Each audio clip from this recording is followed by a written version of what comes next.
So we are recording. And very important couple notes. One is this is a webinar, so we'll be using the opportunity to kind of click through a bunch of slides. There will be time for questions and conversation. And at that point, I will unmute you all. You can also unmute yourself if you want to say something at any time. We also have a chat function. And the chat function is down at the bottom there on your screen, and you can feel free to chat at any time. And Alex and I will be tracking the chat. And I will be leading this webinar along with our partner and my son, Alex. Alex, do you want to unmute yourself and say hello? Hello, happy to be here, excited. This is always a good conversation, and I'm looking forward to a good discussion and dialogue after the content piece is over. Great. So I want to acknowledge something important. Someone who's extremely important to us in our team took a bad fall off a roof yesterday. That is our dear friend Mark Durgan, who is actually on the call with us. That is Mark. So Mark, do you want to just take a moment and say hi to everybody and let us know how you're doing? Sure. Hello, everybody. This is Mark. Doing okay for what happened. Walking and moving around a little bit, just in a lot of pain. But have some real good doctors around here. So we'll find out some more information tomorrow, but looking forward to the presentation today. Thanks, Mark. And only Mark would fall off his roof yesterday and be on a webinar today. Mark's a hero, and we love you, and we wish you the best for quick healing. So I want to start us off with a centering, a brief one, but we know the presence is really, really important in the coach approach. And I love seeing already people are shifting in your chairs. Good for you, like me. So just inviting you, regardless of where you are, if you have a little dog with you, if you're by yourself, just to, oh, there's the puppy. There's the puppy. Very, oh, cute. Oh, for those of you who can't see it, we're looking at an adorable puppy, and you're muted, Diana, but we can certainly see the picture. So thank you for sharing your puppy with us. We could all just sort of meditate on the dog as a centering practice. But rather than do that, just inviting you to feel your feet on the ground. Yeah. And just let your breath drop. We've all come from busy days.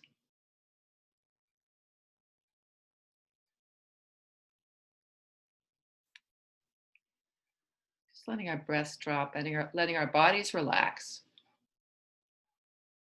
And letting ourselves just be here for these 45 minutes.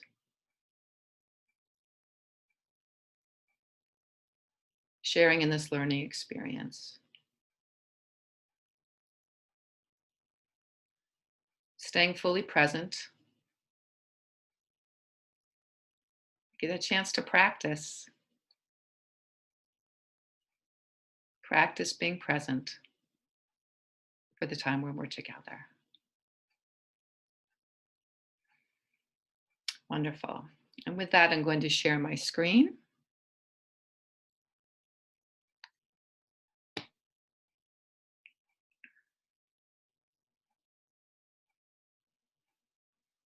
All right, let's start from the beginning. Okay, so coach approach to difficult conversations. We found a lot of interest in this topic as we did coach approach training. People would say to us, what about when we have to have a difficult conversation with someone? How does that work? So we designed this training to support this question of a difficult conversation. How do we use the coach approach when we have to have difficult conversations? And our definition of difficult conversations is anytime we feel vulnerable or our self-esteem is implicated, when the issues at stake are important and the outcome uncertain, when we care deeply about what is being discussed or about the people with whom we are discussing it, there is a potential for us to experience the conversation as difficult. And I don't know about you, but that sounds like a lot of the time those things are in play. And the other thing that we want to just start out with is this idea of difficult conversations. What makes a conversation difficult, right? It has two sides to it. It can be, well, it's difficult. Seems like there's often a case that the conversation is going to be difficult. It's difficult for us. The conversation is difficult for us, and it's also difficult for the other person. And we want in this program to hit both sides. What do we do to help it be less difficult for the other person? What do we do to help it be less difficult for us? And the coach approach really helps us with how do we help it be less difficult for the other person. The coach approach mindset, and these are just reminders to you. We have deep respect for each individual's own learning and development, their who-ness. So we come in with deep respect. We want to meet the person where they are and support them in growing. We know that our intention is always to help the person be stronger, more independent, and more in choice. And we're aware of our own biases and what we think the person should do, and we hold these lightly. So a lot of the coach approach says, we're holding lightly our ideas about what is best. Yes, difficult conversations, we can come into them feeling like, okay, I have this thing I have to say, and it has to be this monologue. And we're saying in a coach approach, no, we're really imagining that we're having a conversation. This is a conversation, like with all of our coach approach conversations. We also have the skill set to bring to bear in difficult conversations. The skill of presence and centering, absolutely essential, even when something goes awry, to be able to come back and be centered, to be able to listen, to be able to clarify, to make sure we're understanding the other person's point of view, to be able to ask good questions, to be able to give feedback, mostly positive feedback, to support accountability, and always to be modeling, always to be modeling. And then, of course, we want to bring SCARF and VUCA into the conversation as well, because you remember the videos, you remember the David Rock video and the monkey video, and we have a little bit of the monkey in the background there. We talked about the challenge of all of us being wired for SCARF. And as we think about having a difficult conversation with someone, how does it help us if we're aware of the possible snags to their status, to their certainty, to their autonomy, their relatedness, or their fairness? It is just this scarf that I think can cause us to think, uh-oh, I'm really not sure how this is going to go. I'm really concerned I might hurt their feelings, or it might harm the relationship, or I might damage their status. And then we're also remembering that we have a VUCA world that we're living in, that part of our jobs as leaders is to help people, help all the people that we're dealing with our scarf in this VUCA world. How can we make the world safe? So one of the underlying assumptions is that we can help others find difficult conversations less difficult as we're paying attention to their scarf. As we're mindful, how am I helping or not their status? Status is certainly one that comes up in difficult conversations. And you may remember from the David Rock video, he talked about feedback really very much tweaking people's status. So how can our awareness of this support us in making sure the difficult conversation doesn't have to be that difficult? Now, we also want to share with you this perspective on creating a psychologically safe culture. This is Amy Edmondson. And she talked about organizations can inadvertently create a psychologically dangerous sense where people are afraid of admitting mistakes, where they blame others, where people are less likely to share different views or conflicting views or having opposing views. And as a result, it's kind of the least common denominator, right? Why would I challenge an assumption or challenge an idea if I don't feel safe? And the idea that we can really help people create a psychologically safe culture, one where they are comfortable at admitting mistakes. We allow people to learn from failure. People openly share ideas, and there's better innovation and decision making. So how do we create this psychologically safe culture? How do we help people feel more safe? And we talked about this with the coach approach. So connecting these two things, when we're present, focused, and listening to understand, we build status and relatedness. As we give people our 100% attention, right, we let them know that they're important to us. And we really do want to understand what they have to say. We also want to be clear in our expectations of people, building certainty. Sorry about that.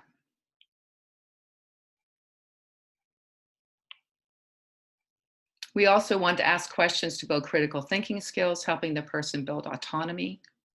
We want to offer mostly positive feedback, building certainty and relatedness. And I want to linger on this one for a moment. We often ask how many of you have enough positive feedback, and we're hoping that during the training, we really made a strong point and a strong case for the value of positive feedback.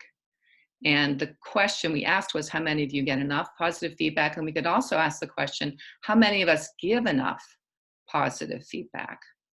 One of the things that can help difficult conversations be less difficult for the other person is knowing we hold them in high positive regard. Making sure they know that we value them, care about them, appreciate them. It goes back to that idea of the emotional bank account, right? Where we either have deposits or withdrawals on that account. And the opportunity to be mindful, am I in a positive balance? Am I in the black here? That I have a positive balance that whoever you are, whoever I'm talking about, that I care about you, I value you, and you're not concerned that the relationship is in jeopardy. And then finally, when we communicate, we intend to be clear and transparent, building certainty, status, and fairness. So this is a reminder that as we think about helping difficult conversations be less difficult for others, the coach approach stands us in good stead. But what makes these conversations difficult for us? That's another question altogether. So we can make them less difficult for the other person, but oftentimes what stops the conversation, what keeps it from happening, is us, not the other person. So some of the things that make these conversations difficult for us. First, when we aren't clear or confident in taking a stand for what's important to us. When we're not clear about what is exactly going on here. We're not sure how we feel. It's a little muddy. Do I have the right to have this conversation? Or maybe the stakes seem so high that we don't have the conversation because maybe it'll go away by itself, or it's my fault, or I'm scared, or one of our favorites, he or she won't like me. How many times do we not have an important conversation because we're afraid the person won't like us? We're afraid it will jeopardize the relationship. And linger on that for a moment, because in the coach approach, we're saying that some of the best things that we can do in terms of creating a relationship is to share our truth with someone else. Can we trust you with the truth? Can I trust this person with my truth? Right? So he or she won't like me. Now, is that a risk I need to take? Or is that just an idea that I'm making up, that I'm imagining the relationship is so fragile that having an honest conversation could jeopardize it? If you're like me, one of the things that happens is you play the conversation over and over in your mind and get stressed. So I think about what I'm going to say. I think about what the other person's going to say. Then I think again about what I'm going to say and how did that go. And so a lot of it is in my head in the shower while I'm driving, a lot, and I get stressed. sometimes we're unclear in our own minds as to the next step. We know we have to have a conversation, but we're not entirely clear on where it needs to go. It can happen that our frustration just builds up and we get angry.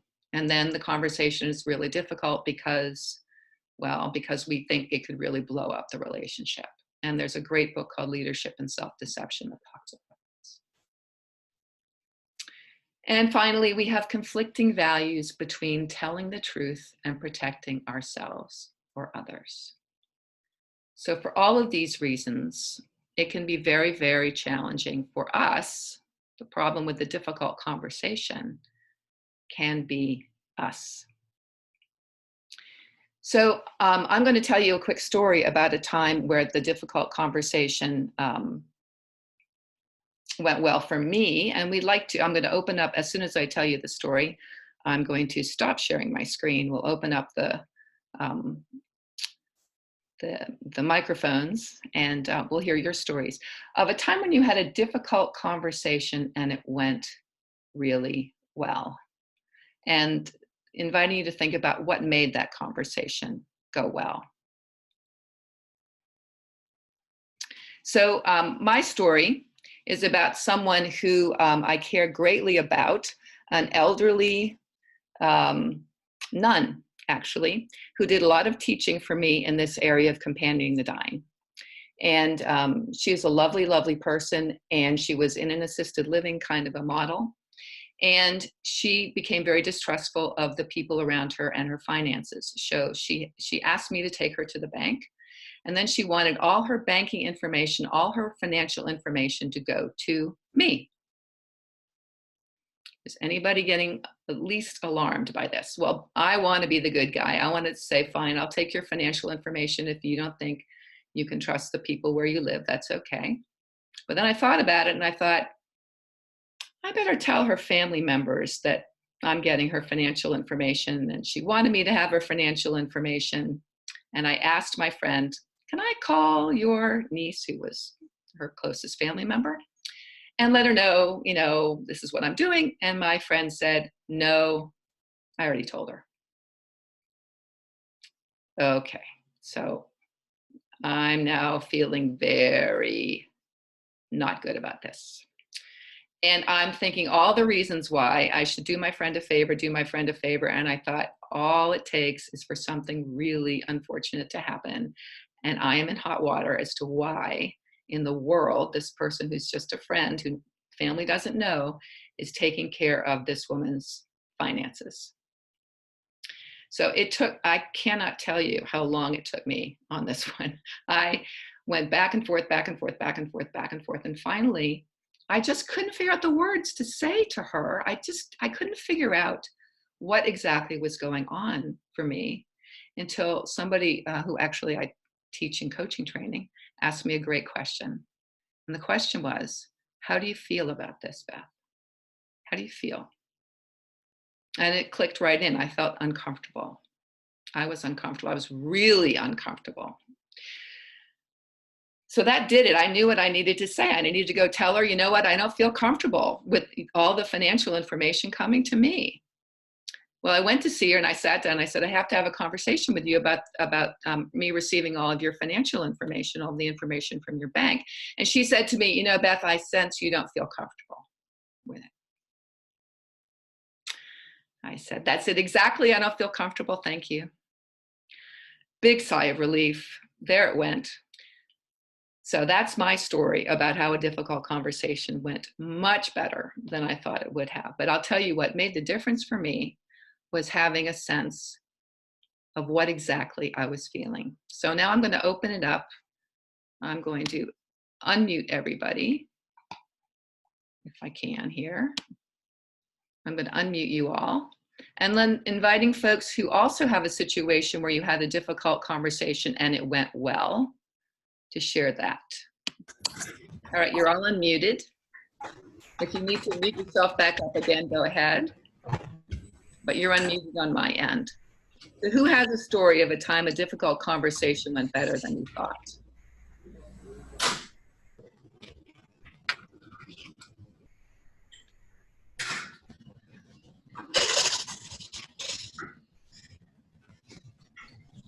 who has a situation where a difficult conversation didn't go near as well as you would have thought?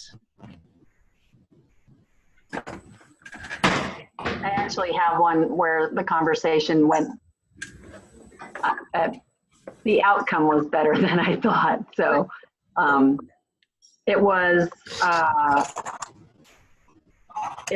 with a boss, and I was feeling very, I feel that I was being very criticized. I felt like I was being criticized often, and that everything that I was doing wrong was pointed out. And I felt that I felt like I was being singled out specifically. And I struggled. I went through the whole thing, Beth, that you talked about, kind of going through what it's going to be. I even practiced it. I practiced it with my husband. I practiced it with another colleague who is kind of at a similar level as my boss. And it went well with both of those situations. I still, in my mind, had this feeling that the scenario with my boss was not going to go well, but I didn't have a choice. It was either do this or it was going to really be bad for my health in the long run. So I did have a conversation. So the conversation was really, like I said, about me being, singled out, and really that everything that I was doing was wrong, and that I had the perception that I was, that my boss felt like I was undermining him, and I was being singled out for that reason. And that was not the case at all. And so when I actually had the conversation, and sort of, he had his reasons as to why, and again, I'm just guessing that this is what he was going to say to me. I'm guessing why he was targeting me. And then I finally said, I'm feeling this way. Is there anything that I'm doing? And just really asked the question. And he really was surprised that I actually asked the question, just saying, no, that's not the case. But there were some situations that had happened that were misunderstandings. And one of the things that he was really focusing on is being looking at the positives and everything. And absolutely, we need to do that. There was a situation with family members, and I continued to just ignore the barriers that were in place for the family members.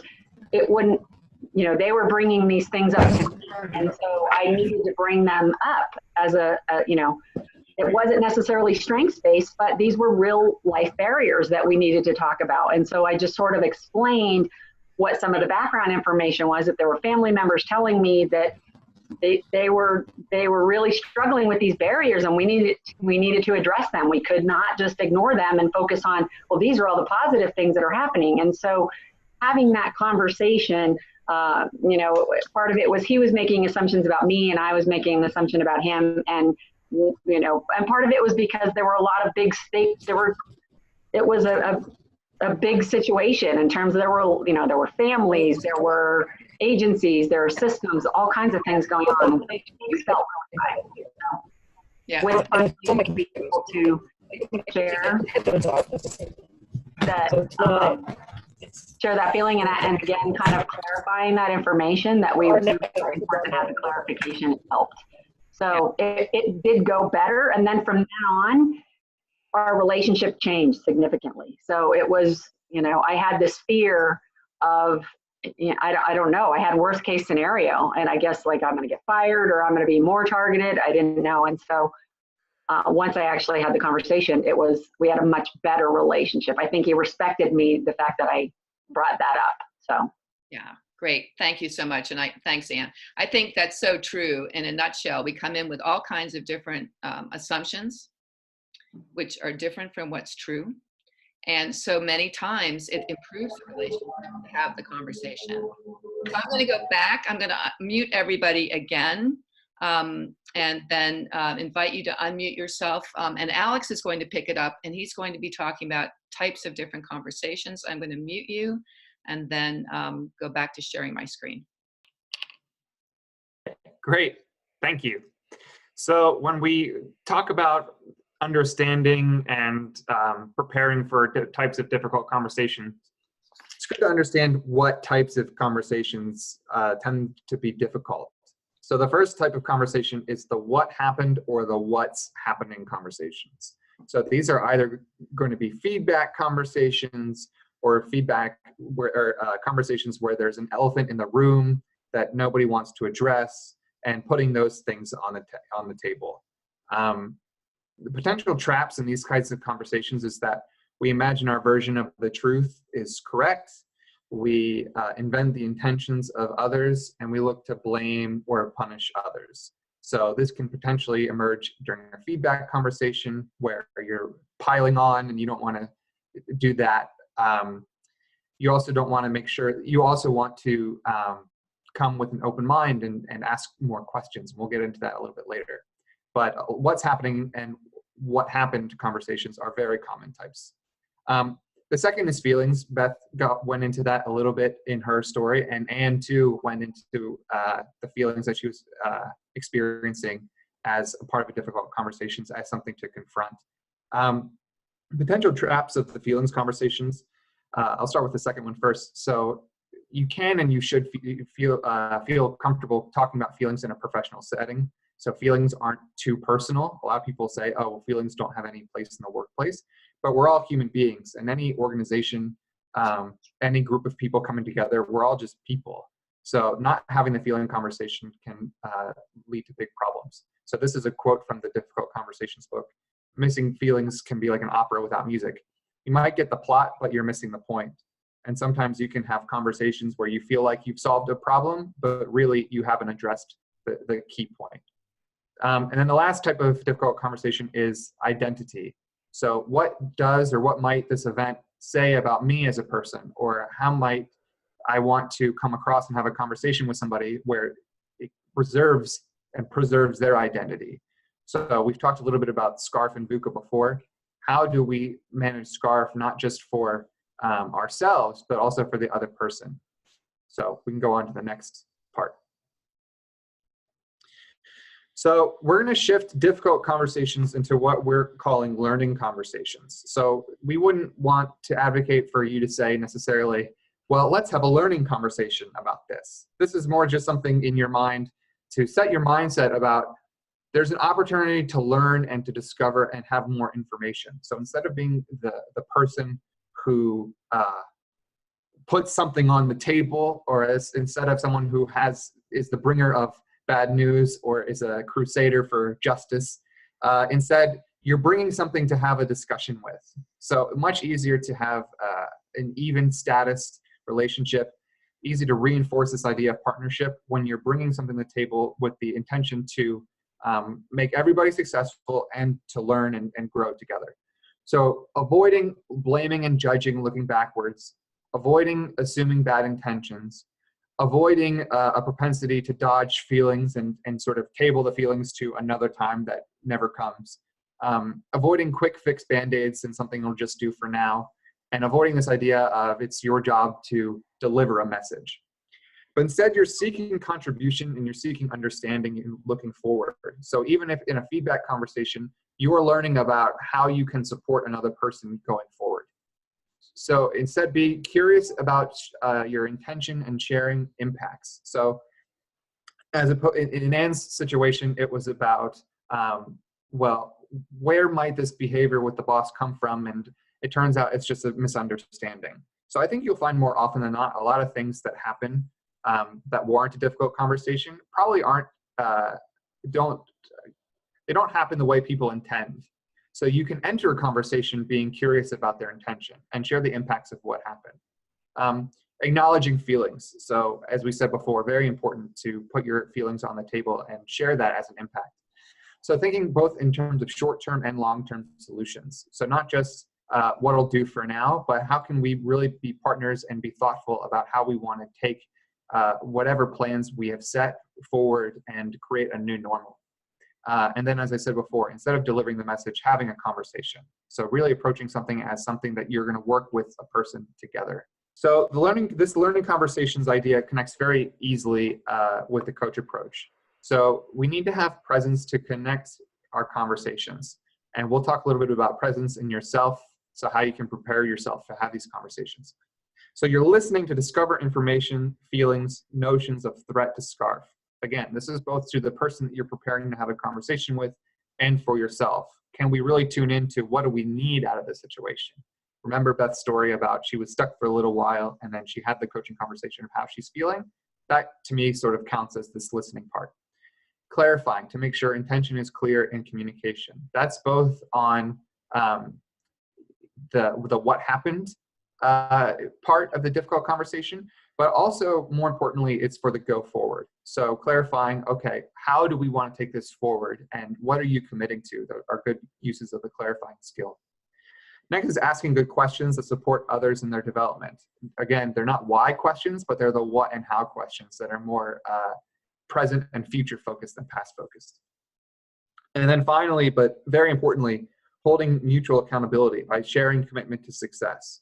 Just like in our uses of the coach approach in the past, we're coming into a situation where we're saying, what can you commit to change something going forward? And then what are you asking of me? And what can I commit to? And here's what I'm willing to do to take it forward. Again, reinforcing this idea of partnership.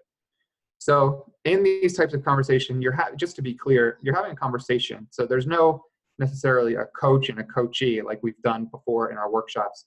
But instead, you're just two people trying to understand and manage a situation together. Difficult conversations come in all shapes and sizes, but we found the most success when we adhere to these ideas of like relatedness and fairness and partnership, and not being someone who's delivering a message, but instead people who are side by side trying to face something together. And remember, you're learning too. So just because something's a difficult conversation for you doesn't mean that the other person doesn't have anything that they're experiencing or that your version of the truth is correct. And you might find that while you're entering a conversation, there's a lot going on that you're not aware of. So if you're not prepared for that, it might take you by surprise. But instead, just be open about it and be curious about what might be going on that you're not seeing. So here's some strategies about having these learning conversations. So as I've said before, you're making it a conversation, not a monologue. And you want to have the conversation sooner rather than later. Timing is really important. And if things fester, people might be exhibiting behaviors that they don't mean to if they're doing something and they're not aware of the impact. Staying emotionally calm and present. That doesn't mean divorcing yourself from your feelings, but it just means being very clear about how you're feeling and what the impacts of that are. And that you should be not necessarily defensive or offensive, but sort of on an even keel in a mode where you're best equipped to really explore and be curious. Assuming positive intent. Hopefully the people that you're having a difficult conversation with, you trust them enough to have the conversation and you're not going to sever the relationship. So there must be something about that person that should be positive. Even if it's, for example, a boss or something like that, we can intend that they want to be a good boss, even if the behaviors they're exhibiting may have a negative impact. And to support them in being a better boss, you can share things, but that would be a positive intent. And be honest about feelings. Again, we've talked about feelings a lot, and I'm guessing we might talk about feelings a little bit later. But it's good, that's data, right? So just like impacts on processes, impacts on feelings also should be recognized. And then focusing on the go forward. Again, we're not looking to blame or to necessarily fix or solve, but what's the thing to take forward after a conversation? So just to really spell things out in case you're wondering what might a learning conversation look like, we're taking an adaptive approach from these 4 I's from the Rockwood Leadership Institute. So intention, incident, impact, and invention. So if you're familiar with that, there's a little bit of overlap, but we like to sort of break it down like this. So the first thing you want to do is prepare yourself. So getting present and holding your assumptions lightly, setting your intention for the outcomes that you're looking for. So what's happening? What is making this a difficult conversation? What's the thing that's important to you? Because again, you want to make sure that the thing that you want to have the conversation about, what's the focus of, and what's the message that you want it to get across to the other person? Very important. The second is to prepare the conversation. So intentionally choosing the time and space and asking permission for a conversation.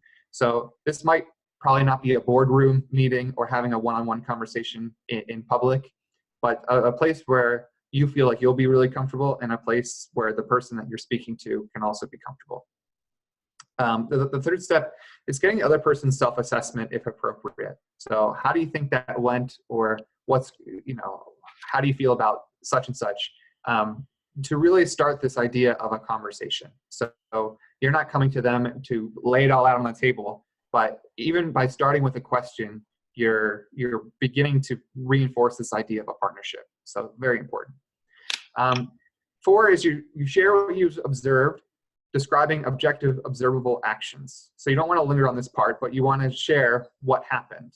And then 5 is sharing the impacts of those actions as appropriate. So that can include feelings and senses of identity. So you noticed, or you observed, or you experienced X, and the impact that had on you, or is having on others, is Y. So making those things very clear.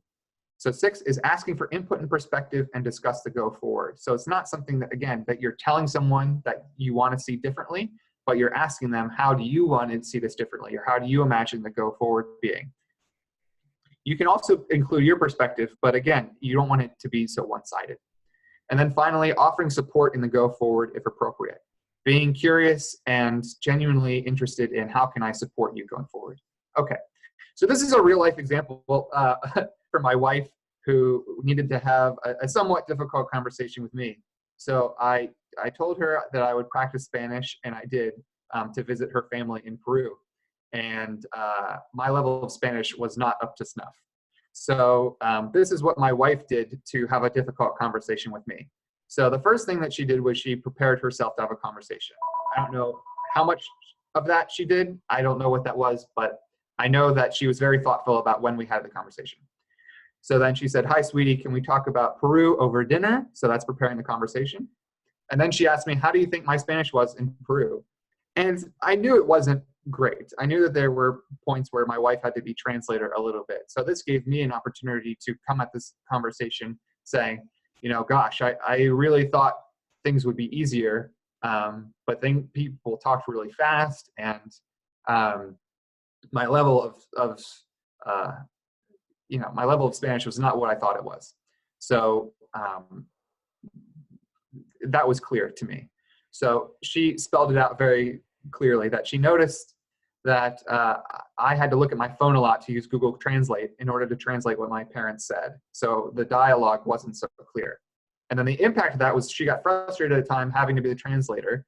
So there were times she got exhausted and didn't want to do it anymore. There was a time when we all went out to lunch, and I just didn't talk to anybody because everybody was just talking, and Gabriella didn't want to be my translator. So that happened, and that was the impact of her being exhausted. So she said it's important to her that I learn Spanish so I can have a better relationship with her parents. And I can decide how to do that, whether that's a Spanish class or an app or what have you. And then she offered, if you'd like, she's more than happy to help me practice with me and teach me. So what do I think?